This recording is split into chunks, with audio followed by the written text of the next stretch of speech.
Cinema ఇండస్ట్రీలో ఒక hero వద్దకు ఏదైనా సినిమా కథ వెళితే కొన్ని కారణాల వల్ల ఆ సినిమాను రిజెక్ట్ చేస్తూ ఉంటారు. బహుశా ఆ కథకు వారు సెట్ అవ్వకపోవడం లేదా డేట్లు అడ్జస్ట్ కాకపోవడం వంటి వాటి ద్వారా సినిమాలను రిజెక్ట్ చేస్తూ ఉంటారు. ఇలా ఎంతోమంది హీరోలు ఎన్నో సూపర్ హిట్ సినిమాలను రిజెక్ట్ చేశారు. అయితే చాలా తక్కువ మంది హీరోలు మాత్రం ఈ కథ పలానా హీరోకి సరిపోతుంది. అలాంటి వారిలో సూపర్ స్టార్ మహేష్ బాబు ఒకరు. నిర్మాత దిల్ రాజు, డైరెక్టర్ దశరథ్ ఇద్దరు కూడా మిస్టర్ పర్ఫెక్ట్ సినిమా కథ తీసుకుని మహేష్ బాబు వద్దకు వెళ్ళారట. ఈ సినిమా కథ విన్నటువంటి మహేష్ బాబు ఈ సినిమాకు నేను సూట్ అవ్వనని, అంతేకాకుండా ఈ సినిమా ప్రభాస్కి చాలా అద్భుతంగా సెట్ అవుతుంది అంటే మహేష్ బాబు వారికి సజెషన్ చేశారట.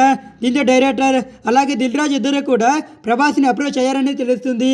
ఈ విధంగా Mahesh Babu mister perfect cinema ప్రభాస్కి suit అవుతుంది అంటే సజెషన్ చేయడమే కాకుండా డైరెక్ట్గా ప్రభాస్కి ఫోన్ చేసి ఇలాంటి కథ ఉంది, మీకు బాగా సరిపోతుంది, తప్పకుండా చేయండి అంటూ ఆయనకి కూడా సజెషన్ చేశారని తెలుస్తుంది.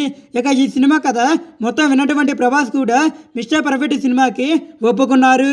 ప్రభాస్ మిస్టర్ పర్ఫెక్ట్ సినిమా ద్వారా ప్రేక్షకుల ముందుకు వచ్చి ఎంత అద్భుతమైనటువంటి విజయాన్ని సొంతం చేసుకున్నారు.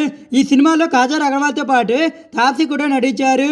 ఇలా మహేష్ బాబు కారణంగానే ప్రభాస్ ఖాతాలో మరొక మంచి హిట్ చేరిందని తెలిసి ప్రభాస్ అభిమానులు ఎంతో సంతోషం వ్యక్తం చేస్తున్నారు.